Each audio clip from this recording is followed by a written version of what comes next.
Alright, hello cuties, Sharkutie here. I thought today I would finally talk about my Japan trip, which was back in December. It is April now. I would have probably posted a haul video by now, but I haven't, so I'll edit that and post that soon.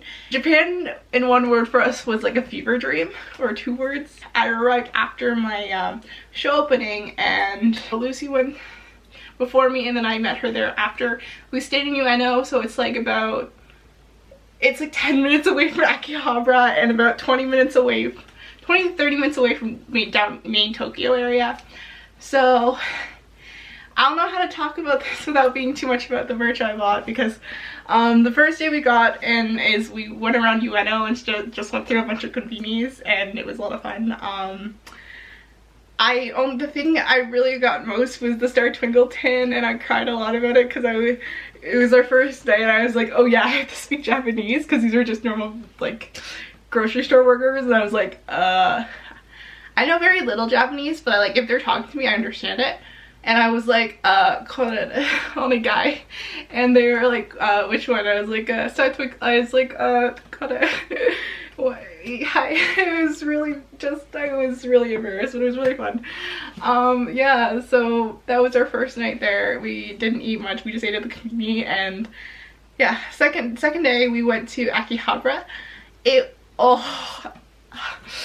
Lucy was so immersed. She was like totally shocked that I was like, yeah, let's go to Akihabara, because she was like, wait, she was saving it for when I came. So she went to Ikebukuro, but she didn't go to Akihabara, and we went there. It was a lot of fun just going through like old thrifted things, and it was like a dream. And any anime fan who has not gone to Akihabara, I recommend you go. It's just good to look around and take in the culture, because it's very different than ours, and it was like eye-opening, especially if you are an anime fan. So other places we went to within there, we did go to Harajuku. We didn't go through all of Harajuku because Takashidori Street was really big. We did walk around the outside of Takashidori Street, but it was kind of, yeah. But we did do a lot of trips to Akihabara and back because we were nearby. We went to Shibuya because there was 2 reasons why we went to Shibuya. First off, we went to Shibuya because we needed to go to the Digimon pop-up store. I wanted to go, but also because it was in the new mall, the Parako Mall, and we went to the drum shop. I got my Yusaku, but my friend, I don't know if it's still Kitamon, it's Kitamon, and she requested, because I don't mind doing it, she usually picks up stuff for me anyways when she's in Japan, so I was like, sure, I'll go pick up stuff at the store. I know I can figure out where this is because it's the new mall and I need to go anyways, because there's Animal Crossing merch at the Nintendo store, but we didn't get to go in because the line was like huge. But yeah, we went there. So we went to the Digimon pop-up store. I got mostly everything. I missed 2 things somehow. Don't ask me how. Yeah, so we did that, and then we got the second reason why we needed to go to Shibuya was obviously to see Shibuya 109 and the crossing and the dog statue. Why am I blanking on it? But my favorite game is The World Ends With You, so I was just having a moment of being in Shibuya, exactly where this game takes place, the height of Japanese fashion, and just taking it in of what, you know, what the current stage of The World Ends With You is and how it relates to the current stage of how Japan changed. I think I want to write a paper on that, or put it in my paper somehow. It's very interesting. I love The World Ends With You. Anyways, and then Lucy. Okay, so there was another mall that opened there, and there was this giant window screen of ads that played. So we heard that there was an Argo Navis ad, or we saw it on Twitter, and we went there 3 or 4 times to see this ad. And we couldn't, it was really hard. Like, we saw the ads in Akihabara, but to be in Shibuya and have one there, because it was right near the Tower Records. Obviously we did Tower Records and came back because Argo Navis did stop, like they had the, yeah. So we came back a couple times to see it, and we were trying to figure out, because we knew it was Gyraxia. Then all of a sudden when we were there, it was Phantom Iris, and I was dying. I just froze, and I was shut up like immediately, because sometimes I just talk unconsciously trying to fill the space, because if I don't fill the space I think it's awkward and that sort of thing. So then I was like, It's Phantom Iris. For Lucy's birthday, we went to Disney Sea, and that was a whole nice trip. Ellen took some pictures as I talk about it. We met Donald because I was like, can we meet my 2 favorite characters? And she was like, sure. She's never met the mascot characters when she went before, or like to any Disney thing, so I was like, can we go meet my favorite characters? So we met Donald. I showed him my backpack. He laughed so hard. So I was standing like his hat was like this tall, so his head was like right here. So he hit his head. Oh no, he hit the bill of his hat on my lip, and I was like, ow. And he was like, I'm okay. And I was like, well, I don't know. It was really cute. And then Stitch found out it was Lucy's birthday, Stitch and Angel. So Stitch saw me first because I had Stitch on my head. I was gonna wear a Stitch outfit, but I just didn't. I don't know. I wore the Lolita dress instead. And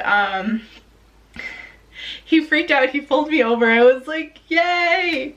And he gave me hugs and things, and it was really cute. And then he found out it was Lucy's birthday, so we all started cheering for Lucy, because I love Stitch. That's why I love Stitch, because he just brings up the energy. Angel was there too.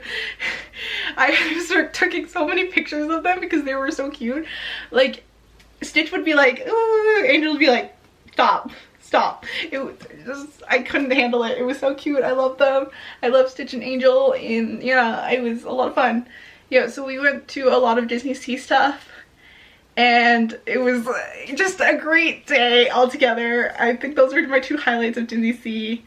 And oh yeah, okay, so on that day, it was a Tuesday, so obviously Argo Navis Radio Live went up that day, and in the backstage, if you had seen that, they sang happy birthday to Lucy, and it was, she was, so yeah, that was a really good highlight of her birthday. And yeah, so then the next few days we went back and forth around Tokyo, and we went around to Character Street. And we were just coming around because there was 2 stores that I had to see if I went to Japan, and they were on Tokyo Character Street. Obviously we had to also go to the other Digimon pop-up store there, and we did. We got Mimi her stuff. Kinemon got her stuff, and yeah. Anyways, I had to, so all of a sudden I see the sparklies and the rainbow tile, and Lucy's like, where are you going? And I start bolting straight for it, and I'm like, it's the Pretty Cure store. It was going crazy. The only sad part is when I went, it was the end of Star Twinkle. The end of Star Twinkle, so there was not much going on. So like, they had leftovers of Star Twinkle. I was lucky though because they had my mascot plushies. They had some All-Stars merch. They didn't have a lot of Cure White's merch left, or Kira merch, for that matter, because I really wanted the Cure Macro on Zoom Zoom, which I'll do next time. They were playing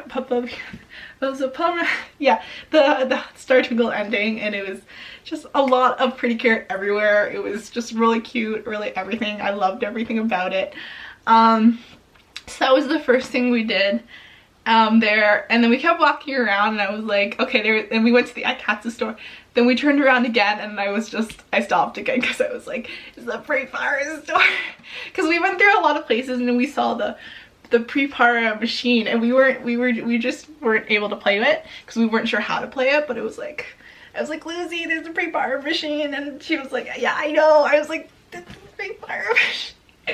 But yeah, I was freaking out in the pre-para store, and yeah, after that we went to Hakodate up in Hokkaido because of Argo Navis. I think I'll talk about that in another vlog. So because that spot was pretty significant for Argo Navis, and I want to talk a lot about that, as is Yokohama for Bungo Stray Dogs. The week when we came back, we had some things to do here and there and just enjoy what's the last few days of what we had left of our trip. So 2 things we did was I got my first tattoo. Like, yeah. No, I wanted to vlog today to get my tattoo, but then I was like, I think I want to experience the moment. A lot of this has been me just trying to experience instead of just showing you guys. So, yeah. Like, this trip has been like, I wanted to experience Japan for myself. And yeah, we've been doing that. Yeah, we're having baked goods and stuff from the convenience store as we keep going there. It's easier to buy. But yeah, I have a tattoo, and yeah, it's from Japan Tattoos, or Japan Tattoos, I think. It's that place that Charlotte went to in like Vlogmas, like 2 Vlogmases ago, if you did watch that. I'm probably speaking nonsense to people who don't understand, but yeah, they do a lot of foreigner tattoos, and I just wanted somebody to do Japanese on my hand.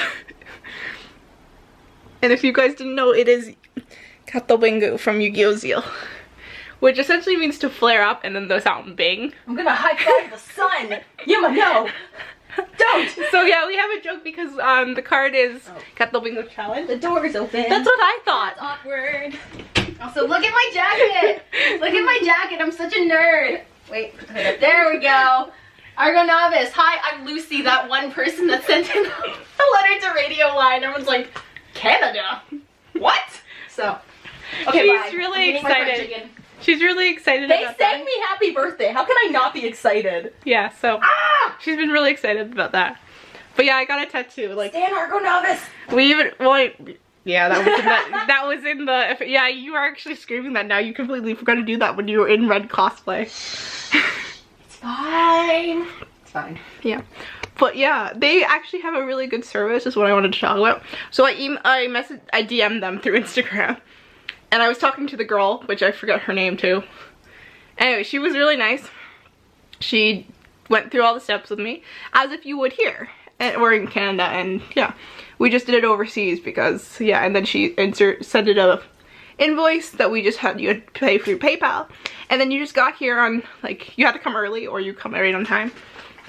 If not, they would deduct, or they would add on the payment to your thing. Like, so you would pay a deposit if you wanted to keep your time slot. So I paid a deposit, which was like 100 yen. And then that would keep your time slot. But you could always come and drop in. We took so we went in and we did the thing, and then, yeah, it was deducted from my actual cost of the tattoo, or it was the cost of a tattoo. So this was 100 yen tattoo. So there you go. Yeah, first off, here is my tattoo, all but healed. I don't know how to record it. Yeah. It's my son's catchphrase, I love you, Masukumo. And then we had the Ghibli Museum, which was like, it's my favorite museum in the world just because they're trying to bring a story to life through a museum counterpart and to reflect on like years worth of animation, which is like what I love most about this Ghibli Museum.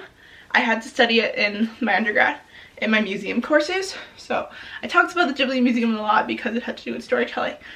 We also went to Narita Anime Deck. We also ate at the Maid Cafe. I could have just ate with the Bungo Stray Dogs, but you know, Maid Cafe, yeah. And then we had, yeah, I just wanted to get Bungo Stray Dogs merged at Narita Anime Deck, which I did. And I still have to go back to get the Cheerio stuff because the day we left, or the day after we left, they switched the front sign of the Love Live Girls to Bungo Stray Dogs, and I was so sad because I could have stood beside Cheerio. Especially with Coca. I was standing beside her, I got pictures, I'll put images in, it was a lot of fun. They're just cats, but like, it made my day because I was like, this is my daughter. So I would say that Japan, my first time, was a big experience. I didn't want to vlog it because I was just like, it was like a dream. Like, I felt like I was living in a dream, and like all these stories I just told you, I'm just still in awe that I remember it, and I'm still in awe that we went through it. And yeah, yeah. We didn't do much clothes shopping. Maybe we'll do that next time we go. But right now, I'm just happy that we did get to go before this thing happened and everything. So right now, alright cuties, thank you so much for watching. Thank you for listening to me to ramble about Japan for like 20 minutes. So yeah,